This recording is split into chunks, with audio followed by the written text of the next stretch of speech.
Ho ho ho, it's Magic here with a Sony A9 Mark III, and today I'm going to show you a quick comparison of noise levels on higher ISOs compared to Sony A9 Mark II. Because after a big reveal of Sony A9 Mark III, like the biggest question was how does the global shutter actually affect the image quality? Since the camera starts at ISO 250 and ends at ISO 25,600, which is below from what we know from standard Sony cameras. So after receiving my sample of Sony A9 Mark III and finally Lightroom supporting the files, my first thing I wanted to do was to check noise level performance of this camera. So that's what we're gonna do now. And specifically compare it to Sony A9 Mark II because both have 24 megapixels and this is kind of a successor of this camera, so that's what I'm gonna compare it to. Oh, and make sure to subscribe to the channel if you're interested in Sony A9 Mark III. I have tons of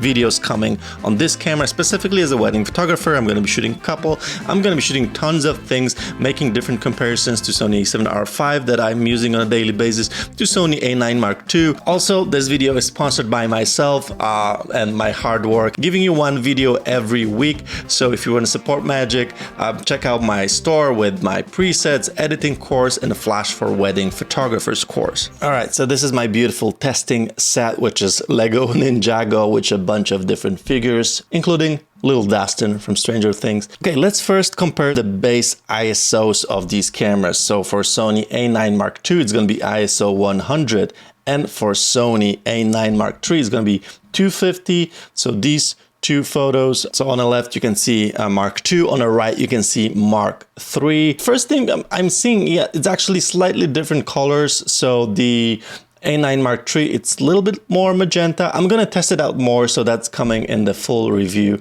I'm not here. So obviously looking at the zoomed out picture, it's all clean. When you zoom in, you might see a slight more noise on A9 Mark III. There's like nothing happening on A9 Mark II. If we zoom into, let's say 240%, you're gonna see more. So you can see that definitely A9 Mark II is cleaner here. But if we compare 250 to 250, which is going to be the same ISOs for both, then you're going to see pretty much exactly the same performance. So A9 Mark II is clearly benefiting from having that 100 ISO native, which A9 Mark III does not have. So, you know, we don't have as clean image at the lowest ISO possible. Then going to the higher values, we're gonna see pretty much identical results. Let's see here at ISO 800, this is zoom in to 40%. As you can see, pretty much identical. We can see the same noise pattern. And if you can see any difference, it's gonna be very minimal. Here, a little darker corner. What is interesting, both cameras, as you can see, I shot exactly the same settings, and A9 Mark III seems to be slightly darker. I don't know if you see that, especially here. Look at Hopper. He is way brighter here on this image than on this image. So it's actually quite interesting. Probably has something to do with the way the shutter works. Moving to higher values. So this is ISO 3200. Also zooming in 240%, you can see the difference is slightly bigger than before. The grain is slightly more noticeable on A9 Mark III, but looking at 100%, the difference is very minimal. You can still see the same details. It's still super sharp. The colors are okay in both of the images. You can see these guys fighting here. We can zoom in. This is 340%. The details are pretty much identical. So that difference, I'd still call it insignificant for like practical usage. Going into 6,400, which is usually the value that I start feeling it when I'm shooting personally. So when I'm shooting weddings up to 3,200, I don't care about the ISO. When I get into that 6,400 area and above, then I'm start being more conscious about it because I know I'm going to see more and more grain. And here you can also see that grain is showing up on both of the images. But even looking at the zoomed out picture, you will see that the A9 Mark III, there's slightly more of that grain pattern visible in certain areas. And then zooming in, let's say first 100%, it's just slightly more grain. This is still very acceptable grain. To be honest, I was way more concerned before I tried this. I thought it's gonna be way worse, but 6400 is completely 100% acceptable on A9 Mark III, and the difference between A9 II is small. You can see a little more noise here, especially in that area, I think, in the darkness. Let's zoom in even more. So that you could start seeing that like little color cast happening here, which is less visible here on the left on A9 Mark III. But again, in my opinion, both here are very acceptable for the level of 6400. We're moving higher. This is 12,800. This is 100%. Still, in my opinion, very acceptable. The biggest difference, to be honest, I see is that little tint difference. As we go to the higher ISO values, you can see that difference even more. So the A9 Mark III is going towards the magenta, while A9 Mark II is going towards greens. Still very acceptable noise level.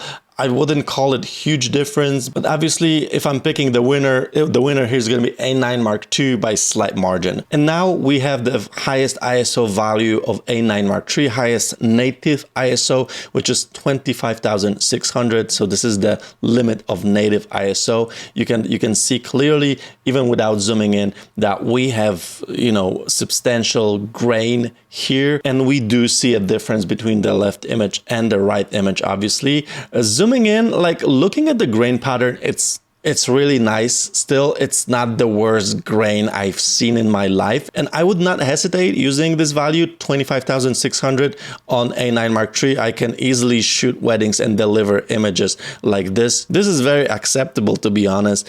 Obviously, you can see here, especially in the darkness, we're going to zoom in.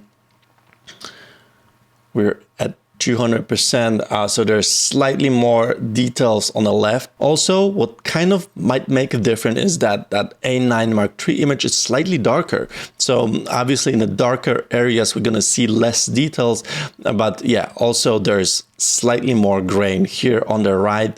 I wouldn't call it huge difference. I wouldn't call it like, you know, substantial difference, but there is a visible difference between two of these. And now, just so you can see how it's gonna look, I used the pushed value of ISO 51,200. So this is not native value of ISO in A9 Mark III. And here you can see the biggest difference. Obviously, the image on the right is gonna have way more grain because of we're now pushing the value, especially here in the darkness. We almost lost that guy here hiding in the darkness, as you can see. I actually want to show you one more image. So I underexposed the image and then pushed it by 3 stops, so we can see at the lowest base ISO how well the image is holding up. Also, if you want to just look at these images side by side, you can check out my blog. I made this little slider so you can go left and right and see the difference in the image of these two cameras. So this is A9 Mark II at its base ISO of 100. I'm going to push it by 3 stops. Then I also took an image on this camera at ISO 250, so I can compare identical ISOs to A9 Mark III. I'm going to push it by 3 stops. And then I have A9 Mark III at its base ISO, which is 250. And I'm going to also push it by 3 stops. So here we can now compare these images. Starting at their base ISOs, so they're both holding up really well. Just look at this. This is image pushed by 3 stops. This is insane. You saw how dark it was. So let's focus on the dark areas, because like if you're exposing correctly, you're always good. But like the darker areas is where you're gonna see the difference. So I think that guy is our best shot here. So let's zoom in like 200%. You can see both are looking pretty good. A9 Mark III has slight more. You can see the grain pattern, especially here. So the image of A9 Mark II is slightly smoother, but both are really acceptable. And now let's see ISO 250 on A9 Mark II versus 250 on A9 III. So here you can see that is pretty much identical. Like both are having kind of the same pattern. I mean, I would say that even A9 Mark II has like more grain here. I don't know if you agree with me. Meaning the A9 III at its base value of 250 is holding up better when pushed 3 stops than A9 Mark II at this ISO value. That's good news. That's it for this test. I hope you enjoyed it. Let me know down in the comments if you have any questions about Sony A9 Mark III or something that you want me to test out, and make sure to subscribe because more videos are coming. And thanks so much. Have a great holidays. I see you next week for the last video of this year. Ciao.